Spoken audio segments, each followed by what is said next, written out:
प्यारे बच्चों, स्वागत है आपका आज की ऑनलाइन कक्षा में। आज हम कक्षा 8 का छठा पाठ दहन और ज्वाला शुरू करेंगे। दहन प्रक्रम को समझने से पहले चलिए आपसे कुछ सवाल पूछते हैं। आप अपने दैनिक जीवन में किन किन ईंधनों का प्रयोग कर सकते हैं? यह ईंधन आप खाना बनाने के लिए भी इस्तेमाल कर सकते हैं, जनरेटर में भी।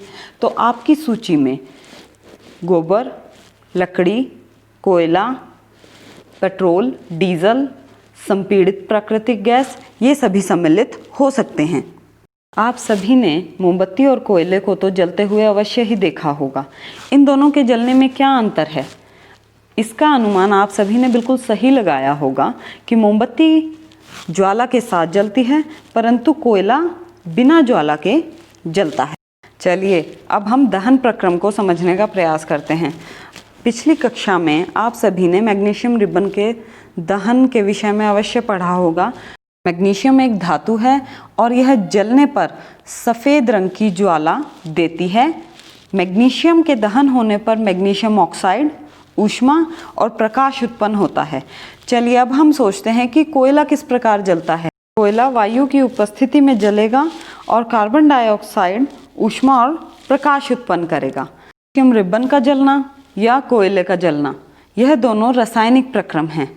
तो ऐसे रासायनिक प्रक्रम जिसमें पदार्थ ऑक्सीजन के साथ अभिक्रिया करके ऊष्मा उत्पन्न करता है, इस प्रक्रम को दहन कहा जाता है। और जिस पदार्थ का दहन होता है वह दाह्य या फिर ईंधन कहलाता है।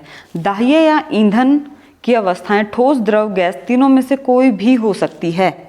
अभी की गई दोनों अभिक्रियाओं में मैग्नीशियम और कोयला दोनों दाह्य पदार्थ हैं। यहाँ तक हमने सीख लिया दहन के लिए कौन कौन सी स्थितियाँ आवश्यक हैं।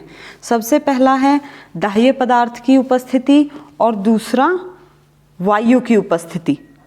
आप अपने दैनिक जीवन के कुछ अनुभव स्मरण कीजिए।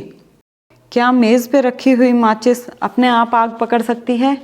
आपका उत्तर अवश्य ही होगा कि अपने आप माचिस की तीली आग नहीं पकड़ सकती। क्या होता है यदि एक जलती हुई माचिस की तीली को एक कागज़ के पास लाया जाए?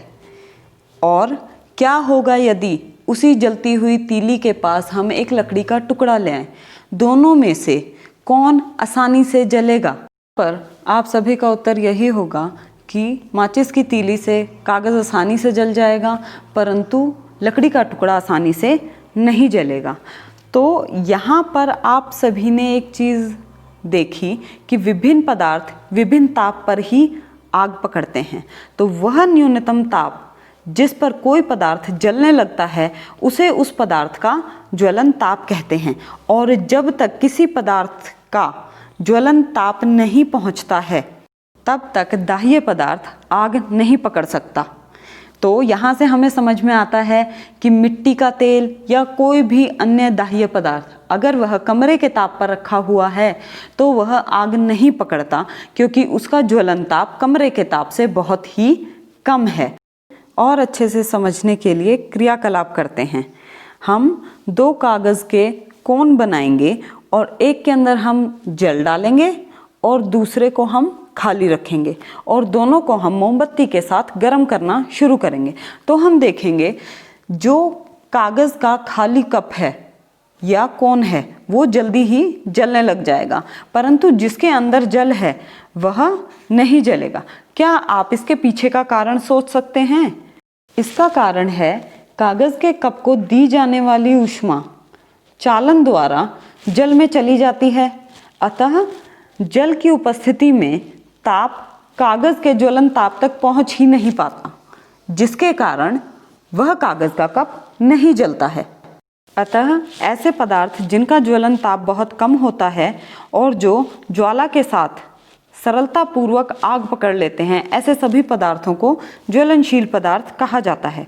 और इसके कुछ उदाहरण हैं पेट्रोल, अल्कोहल, एलपीजी, सीएनजी इत्यादि।